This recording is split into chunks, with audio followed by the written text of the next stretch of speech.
I did not want Joe Biden to get elected in 2020, but I voted against Trump. I'm an independent voter. I've never been a registered Democrat and probably never will be. I am definitely against the Democratic Party, much more so than the Young Turks, who are registered Democrats.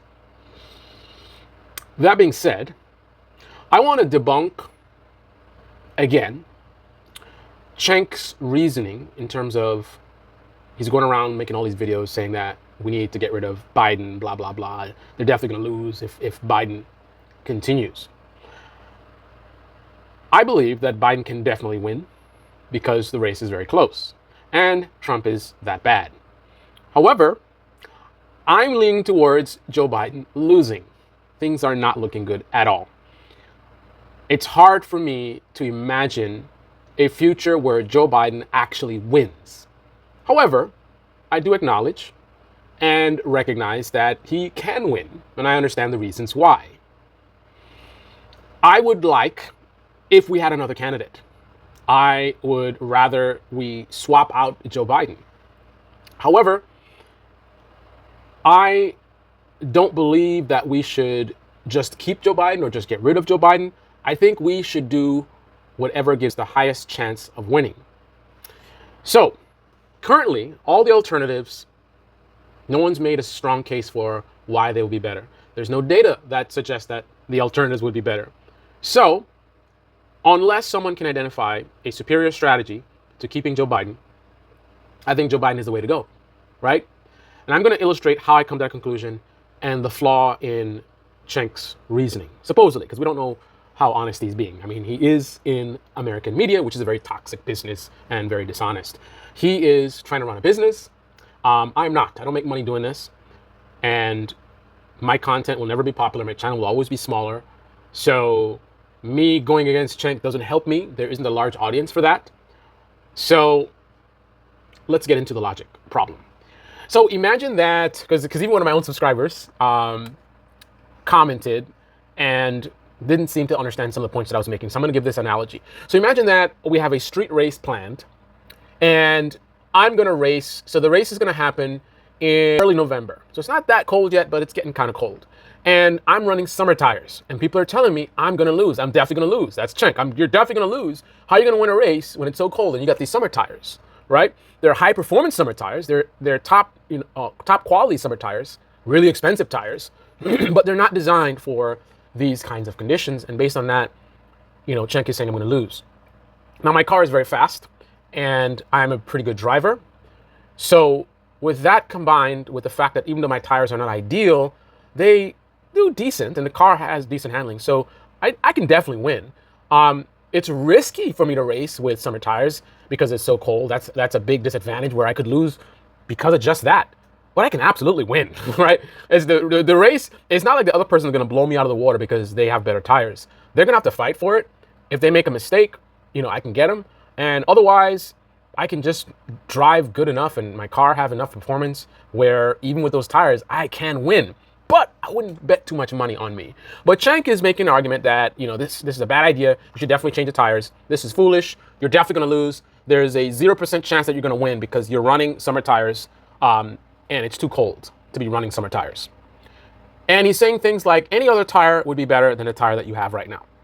Like just getting an average tire, just get an average all-season tire, and you're going to be much better off than running those tires that you have now, and you'd have a much better chance of winning. Just to clarify, the summer tires that I have in my car right now are very high performance and very expensive tires. They have loads of grip, such that even if you wanted me to run high performance all season tires, I still would have better grip with the tires that I have now. 50 degrees is not cold enough to make me lose my advantage. These tires are designed for extreme performance and handling. The compound has loads of grip, even at 50 degrees. It's not going to be at its best.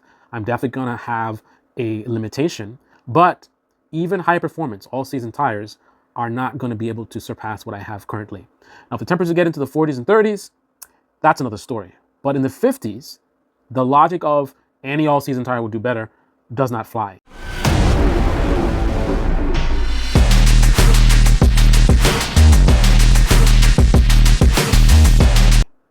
And you can avoid falling for that trap, again, if you don't just randomly switch out the tire, but you evaluate the tires that I have now and compare it to a specific other tire.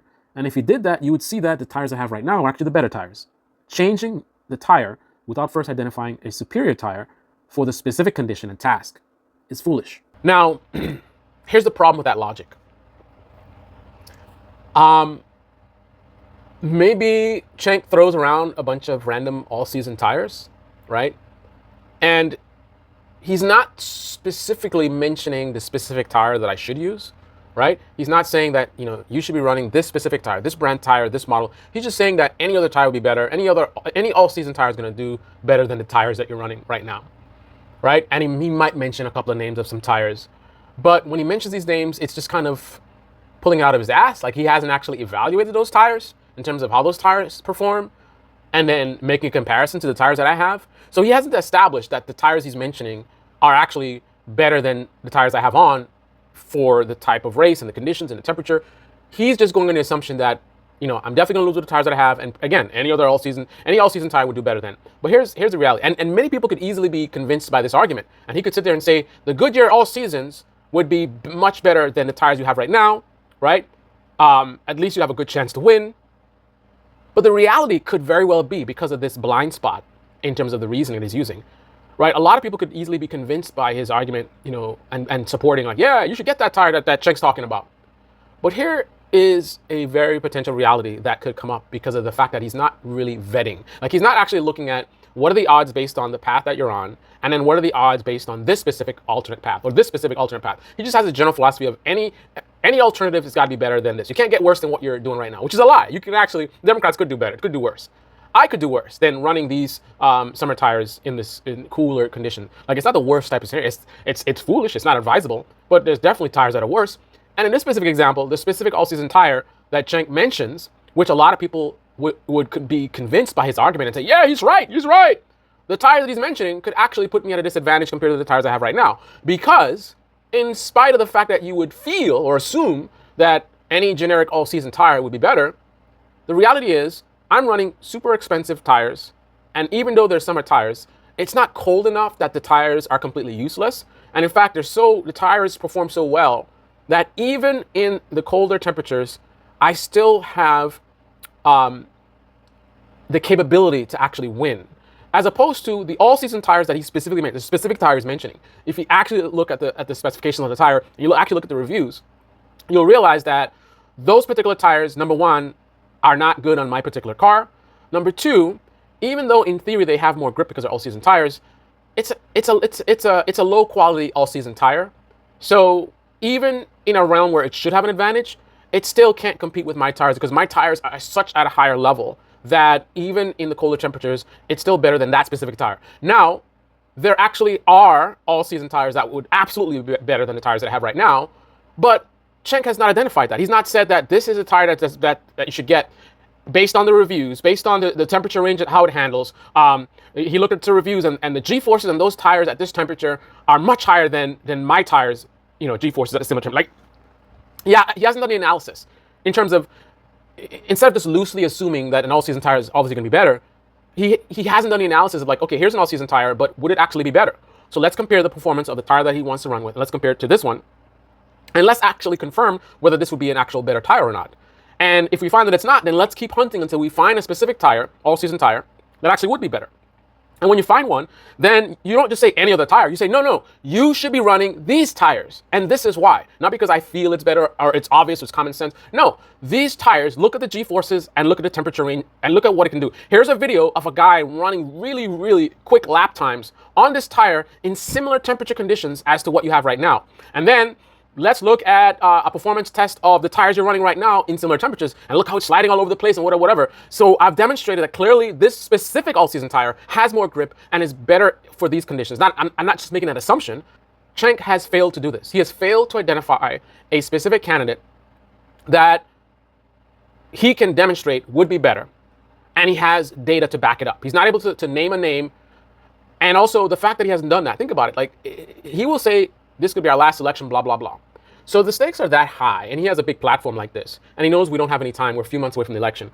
Why wouldn't he have already identified who the best candidate is and be focusing on talking about that? Like all the time that he's focusing on saying, we need to swap Biden, swap Biden, swap Biden, going around on all these different platforms and saying that, why would he not be taking advantage of that to promote a specific candidate? Now, I disagree with, because he's in the media, he shouldn't be promoting any candidate, but that's the kind of stuff that they do. He's running for president. He has a super PAC, or not super PAC. He had some PAC that he had, or what, a rebellion PAC or whatever. So that's the kind of stuff that he does, right? So even though I disagree with it, being, if we're consistent with, his previous tactics, we would expect that he would be pushing for a very specific strategy, not just generically replace Biden. No, replace Biden and replace him with this specific person. And here's why. I looked at this data and it shows that the voters would, this person is polling higher or whatever it is. You have some kind of data to back it up. And he would not waste the time hopping around talking about Biden replace Biden. Oh, they want the Democrats want to fall in line, all this kind of stuff. No, we don't have time, right? If the stakes are so high, we need to identify a specific strategy, right? A specific candidate, specific reason why that candidate is the one. And we need to push that candidate hard so they can be selected, if they're not already, and so that they can potentially win, right? The only reason to be bouncing around, spending more time focused on just saying replace Biden, is if you're an unserious actor, you're a bad faith actor. You're just, online trying to save your business, which is struggling right now. The Young Turks are doing very, very bad, which is why they have all those ads on their videos, right? So if his focus is trying to get clicks, trying to get more exposure, then what he's doing right now makes sense. And he's doing very, very well at it. He's getting a lot of exposure. He's all over the place. So from a business perspective, he's doing a great thing.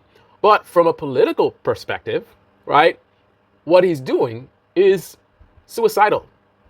You want me to randomly swap my tires to a random all-season tire without verifying whether that tire gives me any advantages at all whatsoever, such that I'm in a bad situation right now because I don't have the right tire. And you would have me end up potentially with a tire that's worse. So maybe I not only lose, but I also crash. That is the major logic problem with what CENK is doing and saying. And again, I don't support keeping Biden. I don't support removing Biden. I support whatever option gives the biggest chance of success. Right now, the data suggests that the best option is Biden.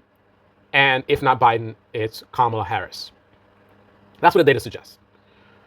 Until someone can present me an alternative strategy that is superior to what we have on the table right now, I think they're doing the right thing. Even while I think that what they're doing right now most likely will lose. But again, just because, I have a good chance of losing because I have the wrong tires on, that doesn't justify randomly swapping the tires to another tire that may or may not give me an advantage and could actually make things worse. There's no logic in risking making things worse by just casually anybody else but Biden, right? And not actually thoroughly evaluating, the alternatives in terms of what are the potential risks and rewards. And then once you've evaluated all the options, again, you go with the best one, right? Anyway, this is the Baby Channel. Debate me in the comment section below. Click on the like button, subscribe, smash that bell. Be well.